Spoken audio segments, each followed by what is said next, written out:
welcome to Brewing Success, where growth is the mission, change is the reward, and progress is the goal. I am your host, Andrea Gebhardt.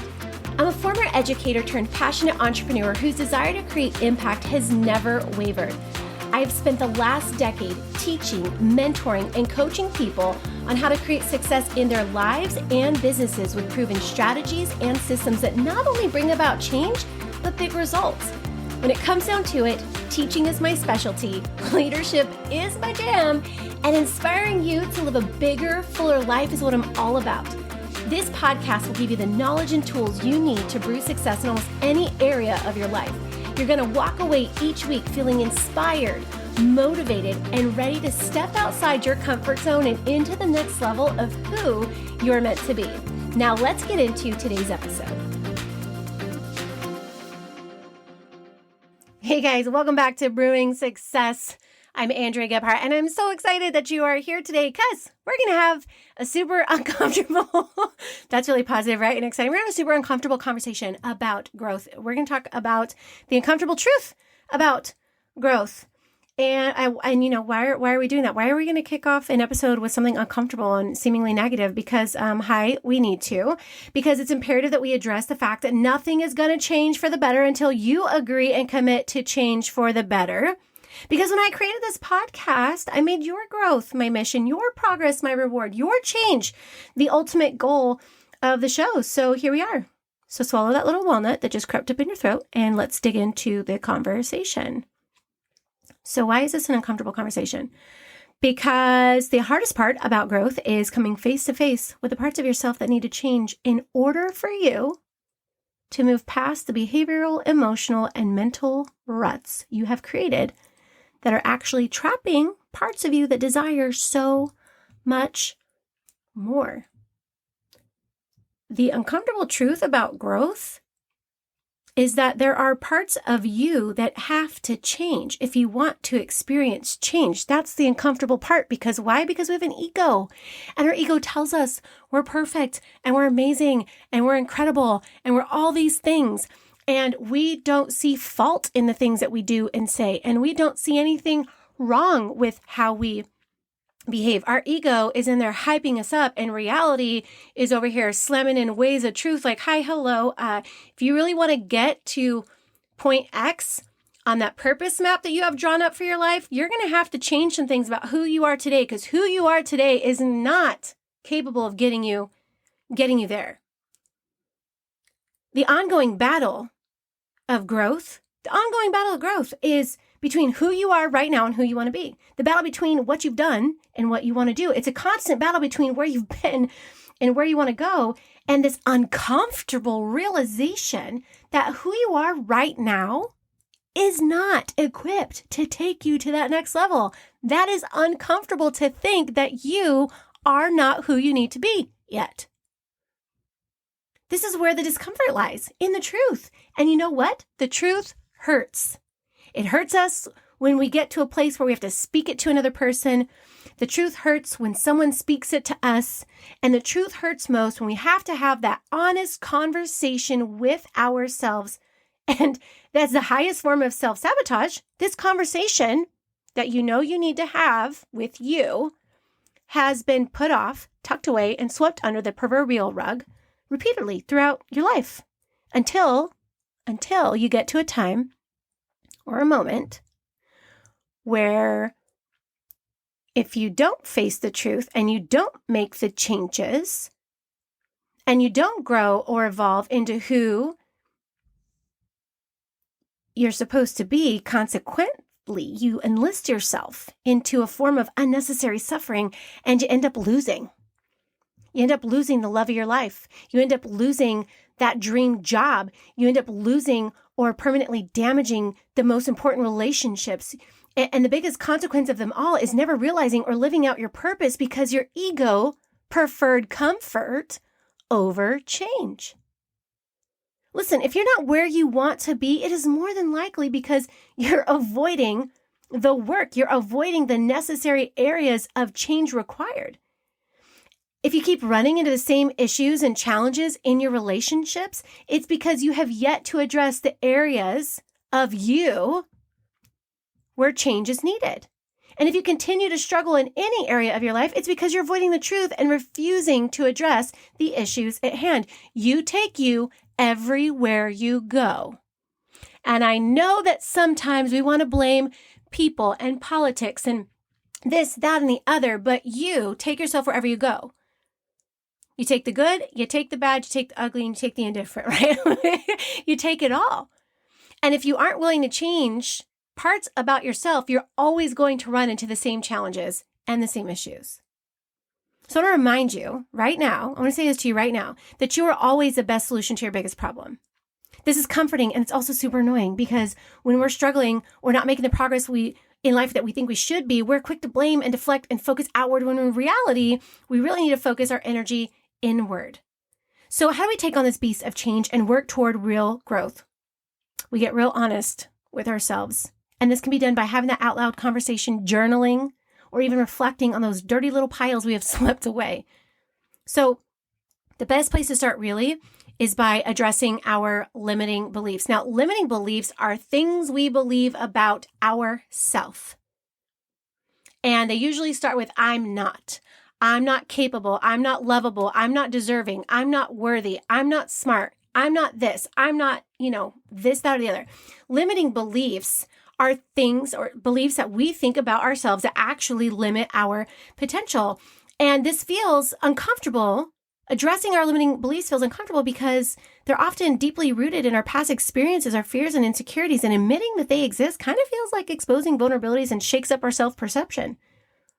Typically, these are beliefs we hold about ourselves that sabotage our ability to grow and change. And I remember, I wanted to start this podcast back in 2017. And I remember when I was wanting to do that, it was just kind of like, well, who do you think you are?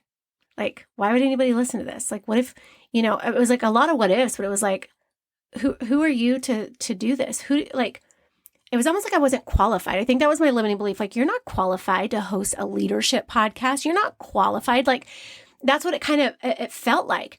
And it wasn't until I addressed that and reframed it, which we're going to talk about, that I was empowered to actually take action and move forward on this dream of mine.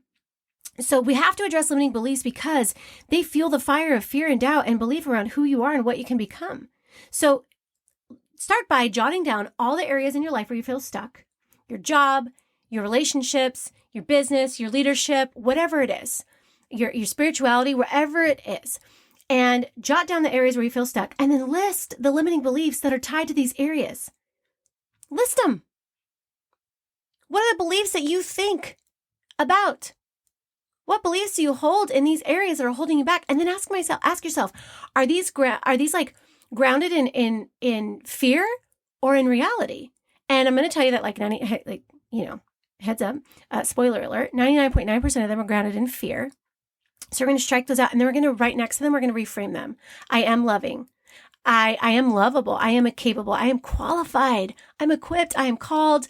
I am deserving. I am worthy. I am all those things. Like, whatever the negative is, we want to reframe it into a positive belief. Once you do this, you're going to have to work actively to continue to reframe those negative thoughts into the positive ones. So instead of the belief, I'm not good enough, we reframe it into, I'm capable and willing.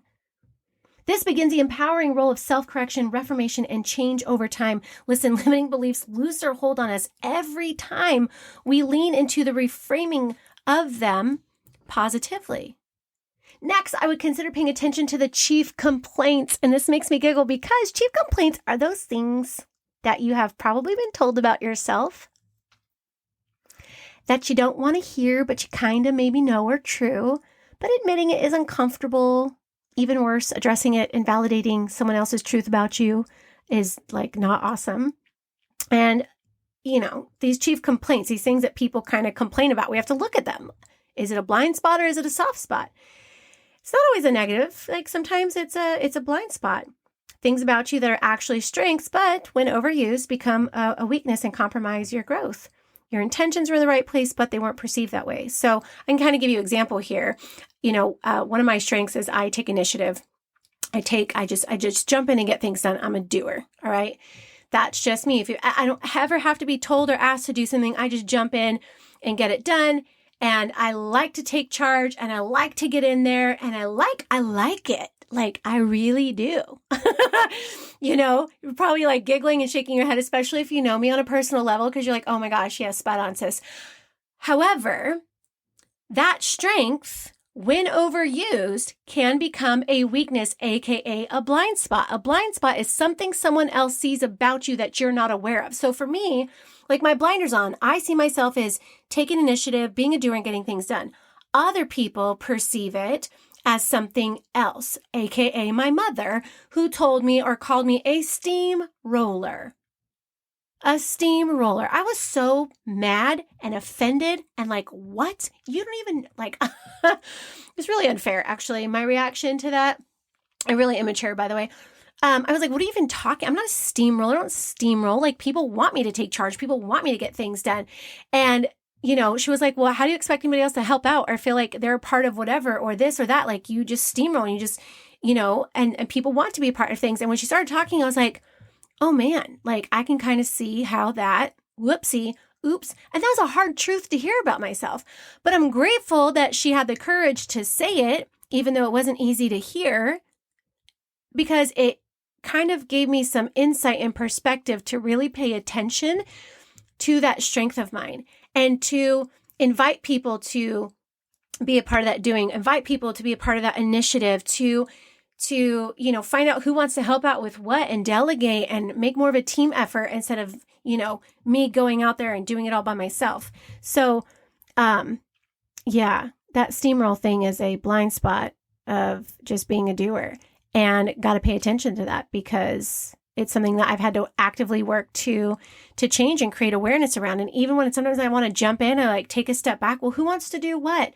And then I'll take the leftover pieces of things sometimes, which is really hard for me because I want to get in there and do, but it's not about me in those moments. It's about making sure I'm accommodating the experience that other people have as well. So sometimes these things, these chief complaints, are soft spots, things we know about ourselves that we know about ourselves that are not so awesome, but part of how we habitually operate. We are aware of them, but we have not actively decided to change them. We're not blind to it. We are aware. These are soft spots. So these are the things about yourself where people are like, you're so this or you're so that. And you're like, yeah, and get over it. That's just how I am. That's just what I do. That's just this, that's just that. And it's not saying that we want to like completely modify our personalities or the things about ourselves, but these are truths. These chief complaints are probably things that people have told you over and over and over. So for me, and I'll just give this example, be raw and vulnerable. I am a fixer. I've got ideas and solutions, and I always want to go first, and I always want to jump in. Shocking, I know. And if you call me and you've got a problem, I've got 30 ways to solve it. I've got an idea. I've got something. And I remember back in my education days, right when I got accepted for my administrative position, my current principal at the time while I was a teacher pulled me into his office, and he was just like, I'm really sad to lose you as a teacher. You're such an incredible asset to the school. Really excited about this next, venture for you, moving on up in education. Are you cool if I give you some advice? And I was like, yeah, sure. And like, I got out my little pencil and my little notebook, and he goes, you're going to be in a lot of meetings with a lot of people who have a lot more administrative experience than you, have been in education longer than you. And listen, one of the really great things about you is that you always have ideas and you're always quick to chime in and you're always, want to offer like upfront. And he goes, what I want to encourage you to do is to sit back and listen and hear the ideas of other people and take in all the information and wait before you say something. And I was like writing, you can imagine me like vigorously writing down these notes. And it was like, wait to say something. And I was like, wait, is that like a bad thing? And he kind of laughed. He goes, no, this is like one of the really great things about you. But here's the thing. I don't want you to like overuse your voice. I don't want you to over assert yourself to where when you offer something really valuable, people don't really hear it because you're always the one talking. And I was like, I didn't know And guys, this is not new to me. You can look at every report card of my whole life. Talks too much, interjects. Like my friends, like, gosh, you need to listen better. Like I work on listening. I literally bite my tongue because there's parts of someone's story I want to jump in and ask a question or say something. And maybe that's part of the ADHD that I self-diagnose myself with, or whatever the case may be. But the fact of the matter is that is a soft spot for me. That is something I know about myself and have decided to work toward changing, and have decided to work toward creating awareness around, so that I can become a better leader, so that I can become a better speaker, so I can become a better friend, just all of those things. So these are the soft spots, right? But this is where the challenge lies. This is where most people get caught up. They want to operate in those soft spots because it's easier not to change them. It's too uncomfortable to change the way I've always been. It's just how I've always done things. These soft spots ultimately become danger zones. The parts of us that need to change if we want to experience change, okay? So these soft spots are the parts of us that need to change. These chief complaints are parts of us that need to change if we want to experience change. Soft spots become danger zones. After all, it's awareness. Awareness without change is a choice, and it's our choices, not our circumstances, that shape our lives. So when it comes to your relationship, what are the chief complaints about your behavior and actions? Are you willing to change it? When it comes to your leadership, what are the chief complaints about your behavior? Are you willing to change it? When it comes to your day-to-day interactions with those you love and who love you the most, friends, family, kids, what is the chief complaint, and are you willing to change it? It's facing the uncomfortable truths about who we are that make growth possible, but also terribly uncomfortable. Growth can be super sucky, but on the other side of that suck is the gift of who you become. Growth paves the way for the evolution that our future self requires. Working on these soft spots actually enables us to release old identities. I think I love that part the most. Our identities are often shaped by habits, achievements, and roles we've played for years. So letting go of an old identity can feel like losing a part of yourself, even if it no longer serves you. And we do this by identifying our values, by regularly visualizing who we want to become, the kind of spouse we want to be, the kind of leader we want to be, the kind of parent we want to be, the friend we want to be. And with that, we begin activating small actions that align with the person we want to be. And when we do it consistently, it reinforces this new identity, this new way of being, thinking, and doing. And after enough time, real change takes place. Change is a process, and the price of progress is change. And if there's any area of your life where you want to experience real progress, you're going to have to get real comfortable with being uncomfortable, because that is where change hangs out. Change hangs out just on the outside of your comfort zone.